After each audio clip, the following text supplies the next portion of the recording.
Le Grand Matin Sud Radio, 7h, 8h30, Patrick Roger. Alerte rouge, il y a urgence. Éric Revel, bonjour.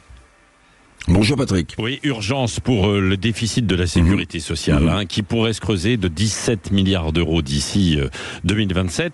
Résultat, la Cour des comptes n'y va pas avec le dos de la cuillère. Elle propose une mesure radicale sur les arrêts maladie. Ah oui, alors effectivement, radical, puisque devant l'envolée des arrêts maladie, bon, alors qu'on peut expliquer par le Covid, par les abus aussi, ou par de nouvelles générations qui sont moins impliquées dans le travail, mais devant cette envolée, donc des arrêts de travail, la Cour des comptes, donc, propose, écoutez bien, de ne plus indemniser les arrêts maladie inférieurs à 8 jours. Alors, ce serait évidemment un bouleversement majeur pour les assurés, mais aussi l'ébauche peut-être d'une nouvelle conception de la sécurité sociale, au-delà du déficit que vous venez de rappeler. Pourquoi ? Mais parce qu'il faut aussi que les gens comprennent qu'on ne peut pas considérer qu'en matière de soins, tout est gratuit, tout le temps en France. Mais j'avoue que cette mesure, si elle était appliquée, serait un bouleversement énorme. Oui, alors il y a d'autres mesures chocs chiffrées en matière d'économie aussi.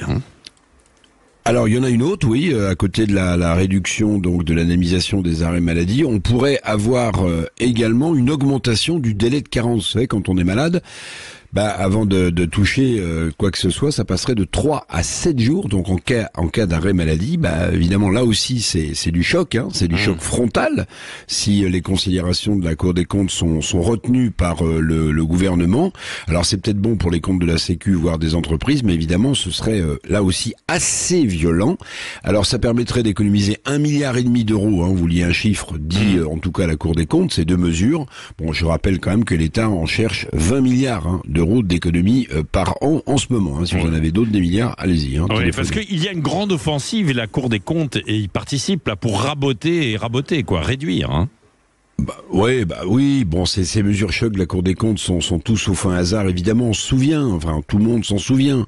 J'espère que Bruno Le Maire avait lancé d'autres ballons d'essai sur les pistes d'économie, comme le déremboursement des traitements de maladies de longue durée, ou encore la réduction du transport sanitaire, vous vous souvenez, Bon, ces pistes apparemment ont été abandonnées, mais la Cour des comptes, qui a quand même mis à plusieurs reprises en garde le gouvernement sur les dérapages financiers incontrôlés de l'État, la Cour des comptes de Pierre Moscovici, c'est son premier président, pousse le gouvernement évidemment à trouver des pistes d'économie.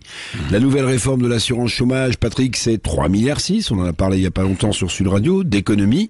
Mais reste à savoir comment la société française reçoit de telles mesures si elles devaient être appliquées, parce que la société, elle est fatiguée, elle est fragile et elle est fracturée. Oui, merci Éric Revel, on en reparlera bien sûr, parce que si c'était appliqué, ce serait une mesure effectivement choc. La petite réplique du jour.